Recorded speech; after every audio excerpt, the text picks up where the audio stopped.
Pag-uusapan natin ngayon, ito po, no, si VP Sara, nagsalita na po na hindi siya magre-resign. Yan, mga tsismoso kasi at tsismosa yung mga kalaban natin. No?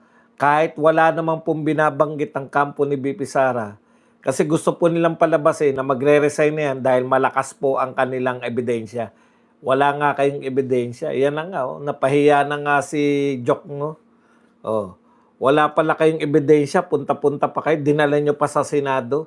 Ewan na lang natin kung yan pong mga senador hindi pa rin makikita na wala talagang ebidensya itong prosecution. Kasi ang mamamayang Pilipino, yung tunay na taong bayan, hindi yung taong bayan ni Tabingi, hindi yung taong bayan ng mga Dilawan, Kakamping at ng mga Makabayan Black, yung totoong taong bayan ay naniniwala po na wala namang ebidensya laban kay VP Sara. Okay. Pag-uusapan din po natin, ito po, no, matindi na po itong lumalala na po. Mukhang seryoso po si Ping Lacson. Kahit weekends, nagtatrabaho daw para makakalap ng ebidensya laban dito kay Peter Alan Cayetano o Alan Peter Cayetano. Oh. At ang malupit pa nito, wala raw po siyang pinag-iisipan niya po na idiretso na sa ombudsman. Grabe naman. Anong klaseng senador ito? No? Hindi na po padadaanin sa Senado. Yan po yung nakakatakot eh. Ayaw nang padaanin sa Senado, diretso na sa ombudsman. Bakit po? Pag dineretso mo sa ombudsman, kulong na agad. Mag-issue agad ng sasampahan ka agad ng kaso at issuehan na agad ng warrant of arrest. Yan po mga pag-uusapan natin, pero bago yan, kung bago ka pa lang dito sa ating channel, mag-subscribe ka na dahil ito lang ang tanging channel na may kinikilingan, may pinapanigan, una sa balita, huli sa impormasyon, kaya ano pang hinihintay nyo? Pindot na, okay. Eto na po tayo, no? Unahin po muna natin to kung ano na lang yung mauna rito. Just in, Okta, 71% of Filipinos want senators to base VP Sara Duterte impeachment vote on law and evidence. Alam nyo, ang tanong lang, labas kayo ng labas ng mga survey, may naniniwala pa ba sa Okta? Okta, bakit hindi kayo naglalabas ng survey sa presidentiable, no? Sa trust rating ni Pangulong Marcos, bakit ayaw nyo? Okay. Ito naman po si Leandro Libiste. Nasa ibang bansa si Saldico. Pero nasa Kongreso pa ang susunod na top contractor. Ayon sa ICI, si Congressman Edwin Garjola. Kung magkawarat, madali lang siyang huliin basta walang pumoprotekta sa kanya. Oo nga naman, bakit ang dami pa po yung sinabing contractor? Bakit tumigil na lang po kayo kay Martin tsaka dito kay na hindi nyo naman makasukasuhan, hindi nyo naman mapahuli-huli? Si Saldico at tsaka si Martin. Bakit hindi natin kay Leandro Libiste lang namin naririnig tong Garjola eh. Pero di hamak daw, no? Sabi nga ni Leandro Libiste, pangalawa o susunod na top contractor kung ang top contractor ay si Saldico. Ito po yung kasunod. Si Congressman Edwin Garjola, bakit po tila yata wala po kayong dehin bokiki dito kay Edwin Garjola.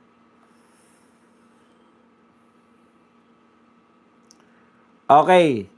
Ito po, nagpahayag na po sa London si VP Sara. Sabi niya, hindi ako magre-resign. Bakit po ba nagsabi yan si VP Sara? Kasi po, maraming chismoso tayong mga kalaban. Ito problema pag yung mga Duterte supporters po, may nasabi lang na hindi nila nagustuhan, cyber libel agad. Kaso agad. Hindi ko alam. Yung mga kinaso buti na lang po, pinagbabasura na po yung kaso ni Trillanes, no? Tama naman po yun. Kasi napaka-sensitive naman itong mga kalaban natin. Mga iyakin ba? Okay, katulad po nito, nagpapauso sila na magre-resign si BP. Bakit ba sasagutin ng BP Sara yan? Kasi ito pong mga kalaban niya sa politika, nagkakalat ng chismis. Halimbawa po itong si Representative Terry Ridon. Binanggit ni Ridon na miyembro rin ng House Prosecution Panel na may mga persistent rumors. Kita nyo? Rumors. Ibig sabihin po na rumors. Chismis. Pati chismis, pinapatulan nila eh. Pinalalabas po kasi nila na si BP Sara ay takot dyan sa impeachment na yan. Okay. Na may mga persistent rumors ukol sa planong pagbibitiw ng Vice Presidente dahil sa tindi ng impeachment trial.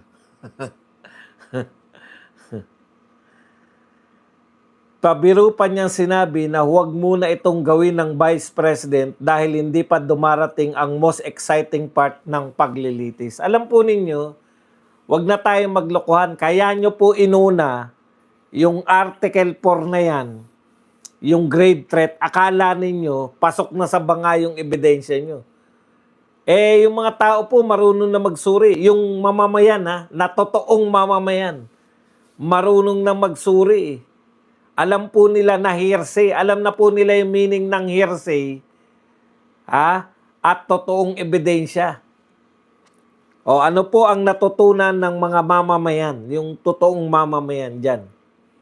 Natutunan po nila na yung mga unang 3 testigo ay walang direktang personal knowledge sa ibinibintang nila. Sila po ay nag-imbestiga lamang batay doon sa video ni BP Sara. Ang tanging ebidensya nila para akusahan si BP Sara na may tangkang death threat kay BBM ay yung video mismo ni BP Sara. Ang problema, doon mismo sa video ni BP Sara, inaakusahan niya na gugurgurin siya nung 3. Si BBM, First Lady, at saka si Martin Romualdez. Kaya hindi po pwede na isnabi nila yun. Ganun po yung gusto nilang sabihin. Huwag nating paniwalaan si BP Sara sa sinasabi niya na siya ay gugurgurin. Pero paniwalaan natin siya na sa sinabi niya na pinapagurgur niya yung 3. Saan ka nakakita? Selective. Kaya wala po talaga. Ito po, yung pinag-usapan natin kahapon o kagabi. Yung nilantad po ni Pia Cayetano tungkol po dyan sa nagbabaka sakali lang si Jokno, kaya niya pinabubuksan. Marami pa kayong sinasabi na splice, bakit in-splice yung video. Alam po ba ninyo na kaya alam mo, yung sagot po nila, splice yung video na yan. Yung uubra lang po yung splice na video, no? Kung ikaw si Leni Robredo. Naalala niyo yun yung sinabi ni Leni Robredo na nagkamali siya ng kwenta sa bigas, di ba? Magkano na yun? Di ba? Magaling siya ng kwenta, tapos ang katwiran niya, splice lang daw yung video na yun. Madali lang naman po yan. Naka-live po yung Senate nun. Ipakita nyo po yung hindi splice. Pucha. Yan ba naman, niloloko nyo pa kami? Sasabihin nyo, splice yung video. Bakit ganun nang pinalabas nila si Jokno? Di, ipakita nyo yung video hindi splice. Sabihin nyo ron, eto yung sinabi ni Jokno. Inakusahan niya. Diba, ang tinatanong lang naman kay Jokno, bakit nyo gustong pabuksan yung bank account, yung AMLAC, yung kung ano yung gusto nilang ebidensya? Hindi ba nagpe-fishing expedition kayo? Sabi ni Jokno, pinatunayan niya na nagpi-fishing expedition sila eh. Sabi ni Jokno, kasi sabi ng AMLAC, meron daw bilyon na transaksyon. Kaya pabubuksan namin yung bank account para ikumpara natin. Ibig sabihin, wala kayong binibintang na magnanakaw si BP Sara. Wala kayong binibintang na si BP Sara ay nagtago ng pera. Wala kayong binibintang na si BP Sara hindi niya nilagay yung pera sa kanyang salin. Palpak yung sagot ni Jokno eh. Bago nyo pabuksan yung sinasabi nila panalo daw si Jokno. Paano ka mananalo bago kayo magkaroon ng argumento, meron ng desisyon si Chis Escudero? Paano mananalo ka, Jokno? Panepalpak nga, inamin mo nga na fishing expedition yung ginagawa mo. Hindi mo sinabing literal na, oo, fishing expedition. Pero yung paliwanag mo, fishing expedition yan. Yung nilabas napaliwanag mo sa video ni Pia Cayetano, fishing expedition. Ano ba yung nakalagay dun? Ang sinasabi mo dun, may AMLAC kasi. Sabi sa AMLAC, bilyon. Kaya pabubuksan namin. O wala ka pa rin inaakusay. Bakit mo pabubuksan? Para daw ikumpara. The fishing expedition nga, para bahala na raw yung Senate, kung nakita na yung ebidensya, bahala na yung Senate na magtimbang. Bago nyo kasuhan si BP Sara, may binibintang kayong kaso. Halimbawa, pinagbintangan si Marcoleta, kaya nakakulong. Pinagbibintangan siya na hindi niya dineklara yung 75 million na niregalo sa kanya. Merong bintang. Ano bintang nyo kay BP Sara? Bakit nyo pinabubuksan yung yung pera, yung yung bank account? Kasi sabi ni Jokno, para daw maikumpara yung bank account sa AMLAC. Fishing expedition nga. Sinabi nyo ba magnanakaw si BP Sara? Hindi. Sinabi nyo ba na nasa bank account niya yung nagtatago siya ng pera sa bank account niya? Hindi. Ano sinabi ni Jokno? Kaya po natin gustong pabuksan para makumpara natin. Tapos, i-chismis na lang dahil malakas ang ebidensya, sabi ni Ridon, baka magre-resign si BP Sara. Ayon sa rumors, ayon sa utang na chismis na lang yung batayan. Ayon sa chismis, rumors po is chismis sa Tagalog. Ayon sa chismis, baka, basahin natin yung sinabi ni Ridon.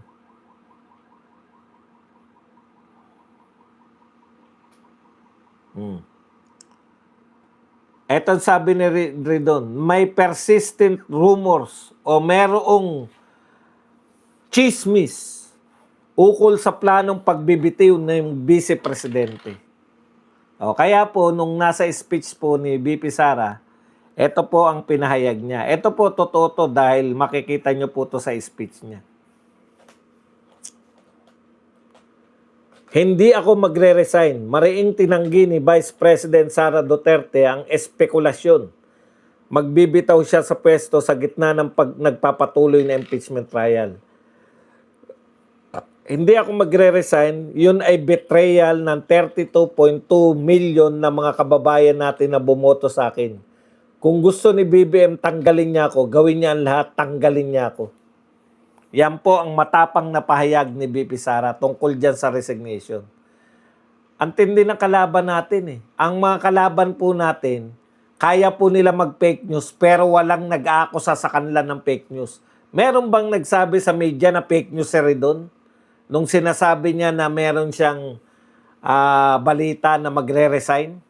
Wala. Meron ba nagkakaso sa ilong ni Ridon? Wala. Di naman tayo mahilig dyan. Tsaka wala tayong perang pangkaso. Nagtataka nga tayo sa kanila. Maya't maya, kaso ng kaso. Maraming pera pag kaso ng kaso. Tsaka pag wala kang karapatang mag-vlogger kung di mo kayang sagutin yung mga binibintang sa'yo. Diba? Nagbibintangan ka. Dalawa lang po yan eh. Pag hindi mo kalibel yung nagbibintang sa'yo, bakit mo naman sasagutin? pasisikatin mo lang.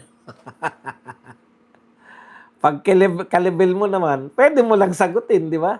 O vlogger, o mga politiko namin, hindi kami mahilig magdemanda na ganyan. Okay. Maliwanag na po yan. Palaban po si BP Sara, yung sinabi niya po na siya ay tatakbo sa 2028, yan pa rin po. Yan po ang problema nila. Yan po ang tinik sa dibdib nila. Dahil alam po ng mga magnanakaw, hindi man sila ngayon makasuhan. Pag si BP Sara po ay naging presidente na tsak sa kanila. Mapapakanta sila ng habang buhay, kami sa'yo'y naghihintay.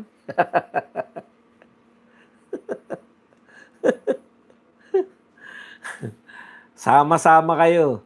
Yung pinatayo niyong kulungan sa payatas, kayo, kayo ang pupuno dyan. Okay. Eto na po tayo. Inaakusahan po, etong bagong akusasyon ni Lacson. Nagtaka raw siya, hindi lang pala isa ang bagman nito ni Alan Peter Cayetano. 3 raw po ang bagman ni Alan Peter Cayetano. Okay. Ayon po kay Lacson, 3 pala ang bagman. Tinding pera niyan, di ba? Si Lacson ang galing niyang yung mag-promote ng mga. Naalala niyo yung dinala niya sa Senado, yung mga naka pa? Yung 2 babae na balot na balot pa yung mukha. Ano na nangyari ron? Wala lang. Pautot lang, palabas lang lahat. Ngayon, eto na naman. Kala mo talaga yung mga tao. 'Di ba? Ano po sabi ni Cayetano? Haharapin ko 'yan. Cayetano bumuelta matapos ilantad ni Lacson ng amunoy. 3 bagman. Pero hindi po 'yan ang nakakatakot sa pronouncement ngayon ni Lacson. Kasi tayo matagal na nating hinihintay ang mag-imbestiga sa flood control. Once na mag-imbestiga po sila sa flood control, alangan naman, obvious naman kung yung iimbestigahan lang nila ay tagig lang, di ba? Kung bubuksan po nila investigasyon sa Blue Ribbon Committee, napaka-obvious naman na kung tagig lang po yung isasalang nila. Yun ang gusto ni Lacson, tagig lang. Bakit gusto ni Lacson na tagig lang? Dahil kay Cayetano. Gusto niya lang makulong si Cayetano. Okay. Ngayon, eto po yung nakakatakot. Narinig ko kanina, hindi ko na lang makita ulit sa isang radio interview ni Lacson. Kasi sinasabi niya, pinopromote niya na 3 yung bagman ni Alan Cayetano, ang dal-dal-dal niya. Yung pala, meron siyang, parang ganun yung mga promotion ni Lacson. Inahanap ko ngayon, wala na . Kaya sinearch na lang natin kung totoo ba yun. Baka AI lang yun. Totoo pala. Ito po ang sinabi ni Lacson. Kinumpirma ni Senator Pampilo Lacson na pinag-iisipan na niya, yung kinakalap niya po, sabi kasi ni Lacson, kahapon pa Sabado, ngayon hindi raw niya tatantanan. Yung weekends niya ay tuloy-tuloy po yung pag-follow up nila sa lead. Ibig sabihin, personal na po na si Lacson ang nag-iimbestiga. Dati niya nang ginawa yan, di ba? Tapos isinalang niya sa Blue Ribbon, di ba? Yung BGC Boys. Walang problema dyan. Okay na okay kami riyan. Basta wag lang tagig. Kasi obvious naman, Philippine senators kayo, hindi naman kayo mga tagig senators. 1,200 po tayo mga kapatid. Paalala lang po natin ang ating pong likers ay 200 lang po. Teka lang po muna at baka may nakakalimutan po tayo.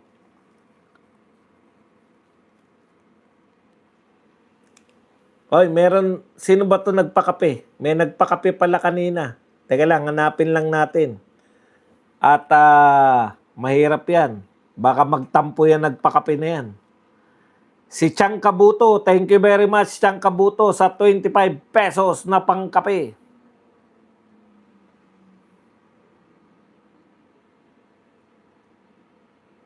Habang buhay, kami sa'yo'y naghihintay.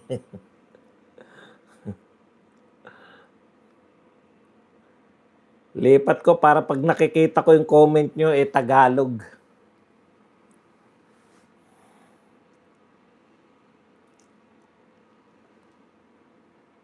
Mag-lex-lex po kayo. 1,200 tayo, 200 lang. Mag-lex-lex po kayo. 1,200 tayo, 200. Okay, ano po yung latest dyan?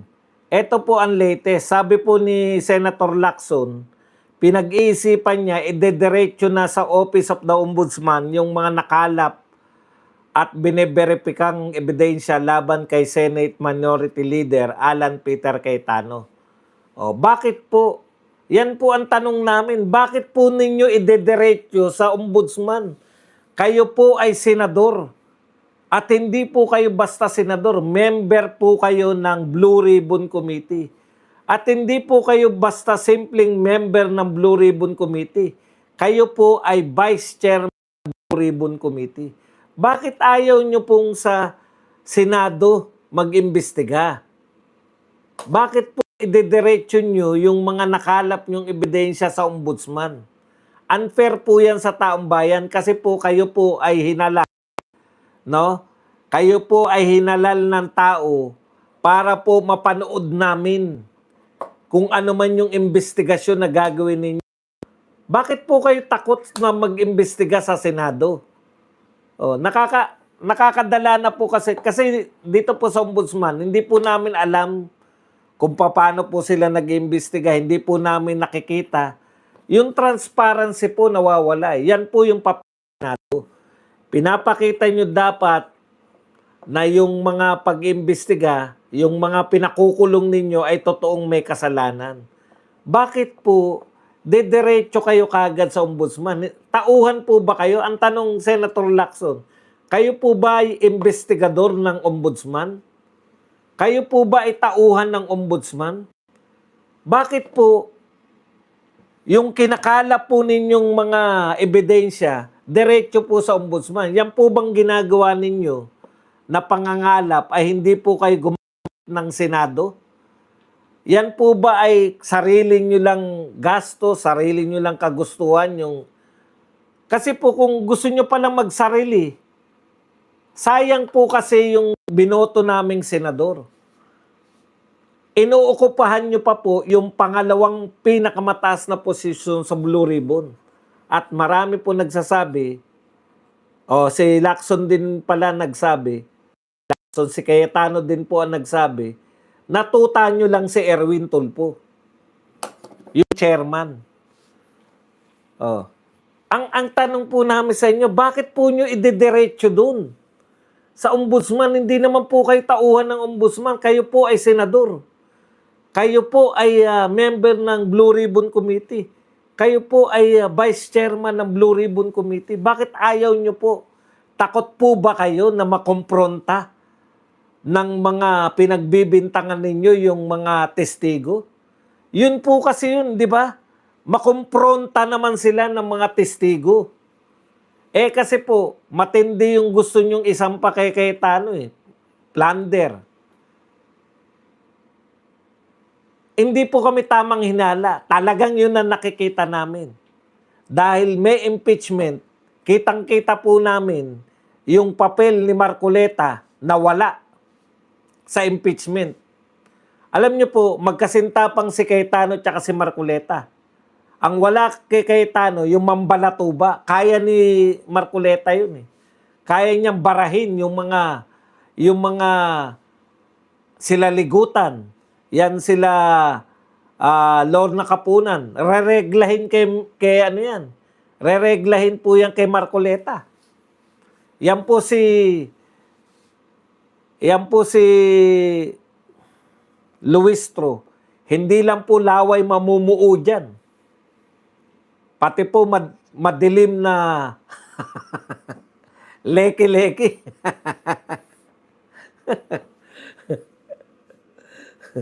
Siligutan, baka uhog na hindi na po sipon ang tumulo diyan, uhugin na 'yan.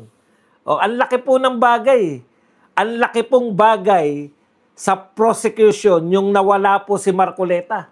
Kasi 2 Cayetano na lang ang nakikipagbabag eh. Yung isang Cayetano pa, ang dami, si Alan Peter, ang gusto niya pa yung, hindi ko kursunada yung ano ni Alan Peter, yung paraan niya. Matalino, alam niya yung ginagawa niya, kaya lang, ang dating sa akin, lagi nang uuto. Nakakamiss mga walang pakundangan eh. Katulad ni Senator Miriam Defensor, yung walang pakialam, ano kung masaktan ka? Katulad ni Joker Arroyo, ni Chupisto Ginggona. Puta, si Chupisto Ginggona, pinandilatan nakalimutan ko na kung sino yung pinandilatan nun. I accuse! Sabi. Wala silang pakialam kung masaktan yung damdamin mo. Bakit? Okay. Senator Lacson, bakit po? Bakit po nyo idediretso sa ombudsman? Sa ombudsman, pag diniretso nyo po, ang susunod na maririnig namin, may warrant of arrest na. Aarestuhin na lang. Samantalang dito po, takot po ba kayo na makita ng tao? Kayo po binoto ng tao. Yung ombudsman po, hindi po yung binoto ng tao.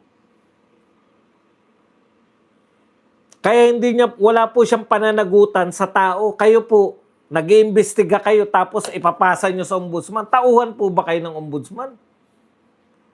Okay. Eto po katwiran ni Lacson. Bakit didiretso niya sa ombudsman?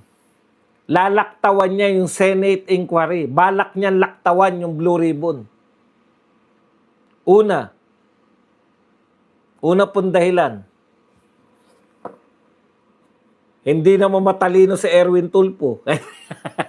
Akin lang po. Pambarangay lang ang alam ng chairman. Biro lang, biro. Ito po, ang totoo. Mas mabilis na investigasyon. Sinabi ni Lacson na mas mabilis ang magiging proseso at paghain ng kaso kung sa Office of Ombudsman agad ibibigay ang mga dokumento. Tama naman po yun. Ang problema namin, ayaw po naming mabilis. Kasi po, Senator Judge po yan. Gusto nyong mabilis na makasuhan, gusto nyong mabilis na mapakulong. Hindi po ba? Hayaan nyo po yung mamamayan. May nililitis kayo. At si Cayetano, ang isa po sa mga kumukontra sa makagustuhan, kung wala po sila Cayetano, si Pia Cayetano, tsaka yung kapatid niya si Alan Peter, di kung ano-ano na lang pagpapasya ni halimbawang yung nasilip na, nakaraan na, natapos na, yung binasa ni Matibag yung kay Las Cañas, walang pirma, walang notaryo. Yan po malaki pong bagay yung may mga kumukontra dapat. Dahil ang mananaig na po niyan, yung mga kagustuhan nyo na lang. Yung gustong makonvict si BP Sara, kayo na lang yung masusunod.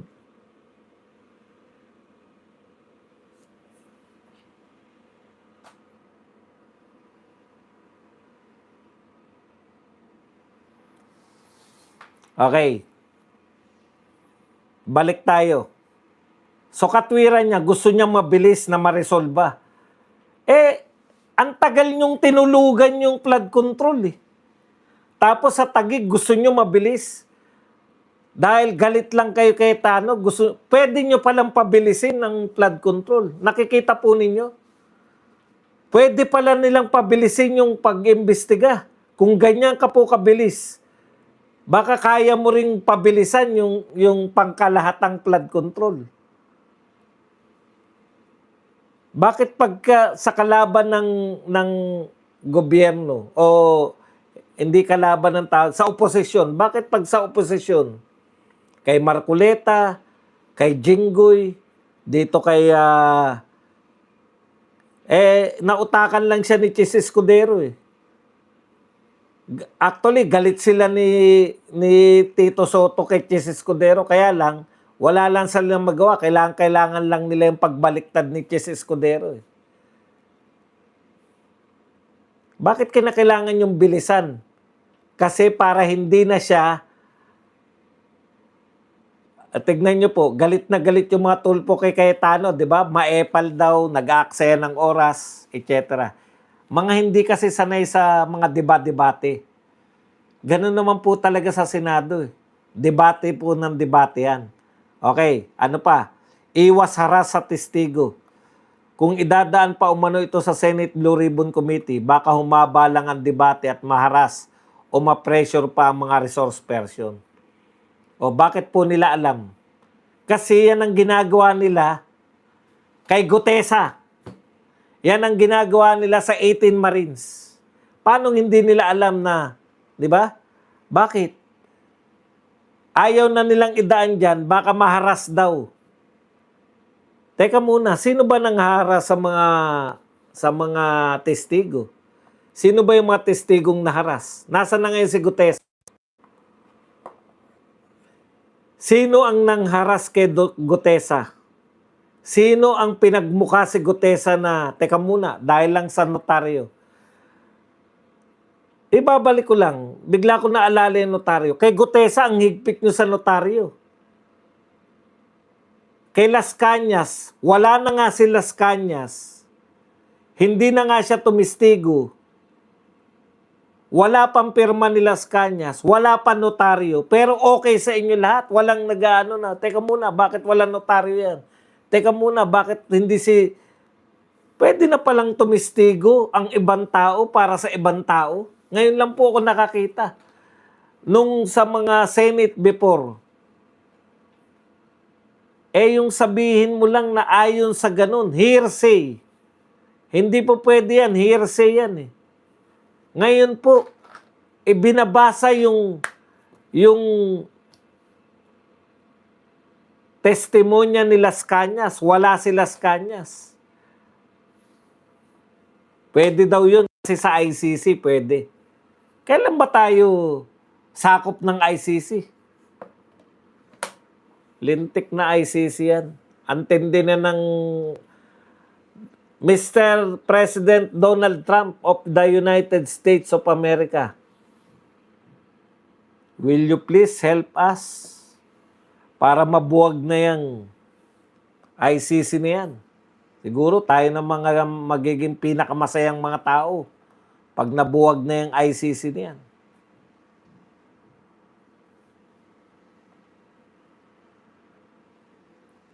Okay.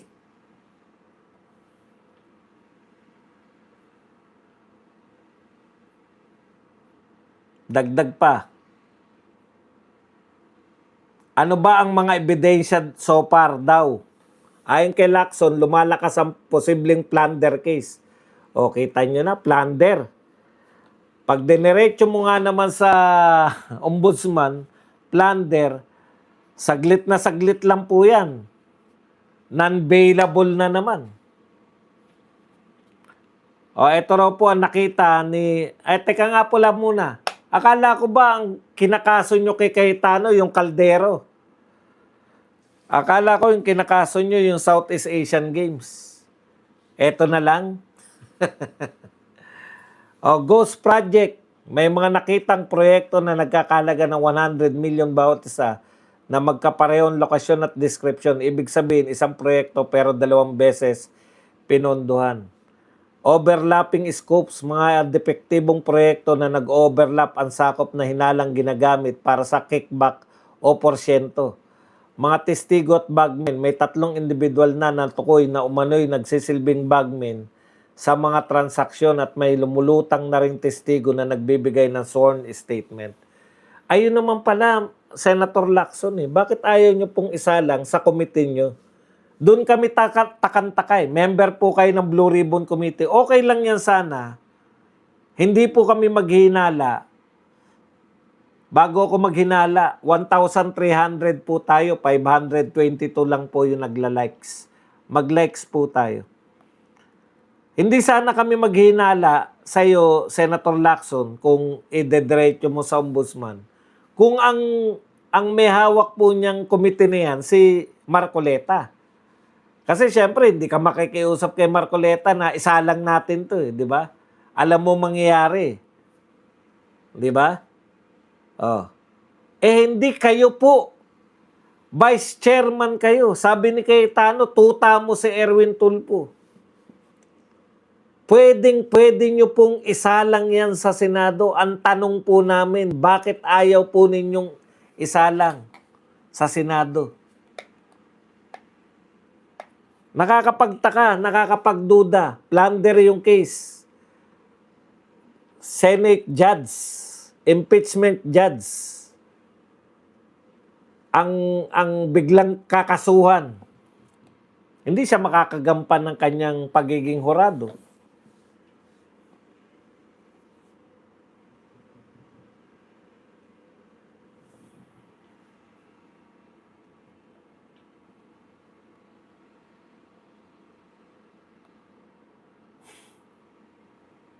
Kaya obvious po na kung bakit ayaw ninyo. Samantalang kayo na nga po yung may control ng Blue Ribbon, ayaw nyo pa rin.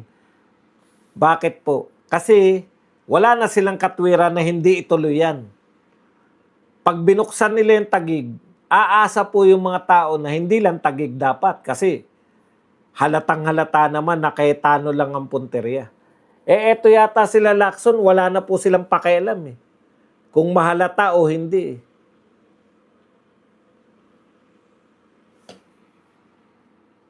Wala na silang pakialam kung sila'y mahalata pa.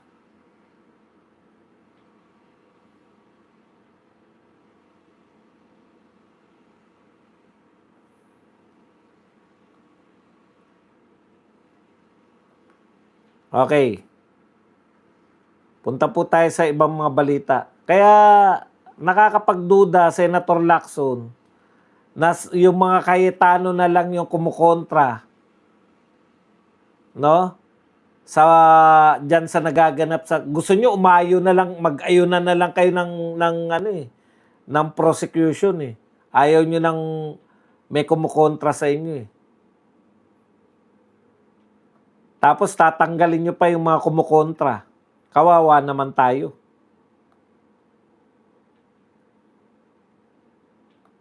Okay, ang buwelta po ni Cayetano, haharapin yan. Ito ang sinabi ni Ping Lacson, working on a weekend today, Saturday, we haven't slowed down in following up the leads to maintain the momentum gained since we started investigating the anomalous slope protection and drainage projects in Taguig. Our goal is to reach its logical conclusion. Ang tanong ko po sa mga taga-Taguig, meron po ba kayong nakita dyan na mga ghost project? Magsalita po kayo. Kasi po kung sa Davao po yan, akusahan yung mga taga Davao. Okay. Ito naman po ang paliwanag ng ating Senate President, part-time Senate President, full-time estatwa. Full-time waling-waling. Ito po ang ating part-time Senate President, full-time waling-waling o dekorasyon sa Senado. Ayon po kay Senator Win Gatchalian, Marcos low satisfaction rating due to rising cost of goods. Ayon po kay Gatchalian. Tama naman yan. Isa naman yan sa mga faktor. Pero napakaraming faktor po. Kitang-kita po ng taong bayan na wala po siyang proyekto. Kitang-kita po ng taong bayan, pinakamalaking utang ng Pilipinas, utang ng utang, walang proyekto. Pinakamalaking budget, walang makitang visible na proyekto. Pinakamababa yung piso. Ibig sabihin po, pag mababa po yung piso, nauubos po yung dolyar natin. Bakit po nauubos ang dolyar? Maraming factors na naman yan. Ang consistent lang yung pagre-remit ng mga OFW. Pero po yung iba pang pasok ng dolyar, halimbawa, turismo, ang buong Southeast Asia po, napakasigla po ng tourism. Nakabawi na po sila. Opo, bobo po ako. Kaya ka nga narito, di ba? Samahan to ng mga bobo. Bobo ko, sige. Okay ako riyan. Pero ba't ka narito? Alis na agad. Puta, bobo pala ako eh. Oh. Kaya, Senator Win Gatchalian, pagpaumanhin mo na, balik ka na uli ron sa pagiging estatwa. Hindi lang po yung pagtaas ng presyo ng bilihin, napakarami po. Ito nakakatawa to si kung ano-ano na naman ang binabanat nito ni mga taong bayan. Alam mo si Senator Rizal Ontiveros, lalo mong kinakantsawan na hindi mo ba kayang magsalita ng wala kang kodigo? Daig ka pa ni Auntie Claire eh. Si Auntie Claire, kahit papano, kaya niya magsalita na walang kodigo. Ito po, kahit hindi nyo napakinggan yung ito po mga latest na pinagsabi nito, wala na naman. Ito po yung 0.1%. Ito po yung may death threat di umano. Sabi nga ni Chase, anong pangalan ng vlogger sa Amerika? Yung Badingdong. Talaga? Sabi 0.01 ka lang, may death threat ka pa. Sino naman magtatangka sa'yo, puta? Pausong po niya. Ay, nako. Ano man yung sinasabi niya, tignan niyo po, may nangongodigo pa rin. Hindi ko kailangan na ang respect mo, Bibi Sara. Ang hinihingi ko sa iyo at ng taong bayan ay accountability. Kaya, i-account nyo na lang para saan ang hinihingi yung confidential funds. Kung hindi mo kayang irespeto ang mga katrabaho mo, irespeto mo man lang sana ang paggasta ng pera. Parang luma na tong video na to. Ibig sabihin yan, mula noon hanggang ngayon, ang kaya lang gawin nitong tao na to ay magbasa, mangodigo. O yan, tingin. O.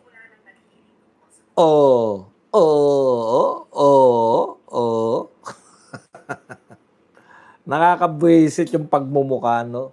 Tapos hindi marunong magsalita ng walang kodigo. Kodigo lagi eh. Yun.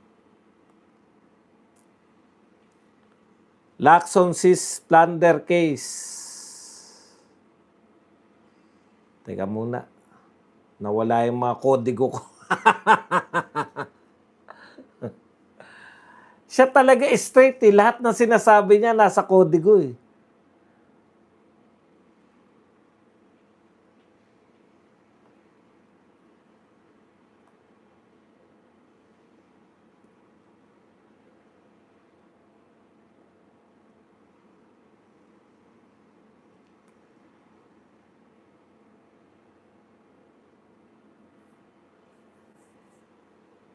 Okay, mga kapatid, yan lang po ang ating topic. Pwede na kayong magtanong, magbigay na reaksyon at higit sa lahat, pwede po kayong magpakape. Ayan.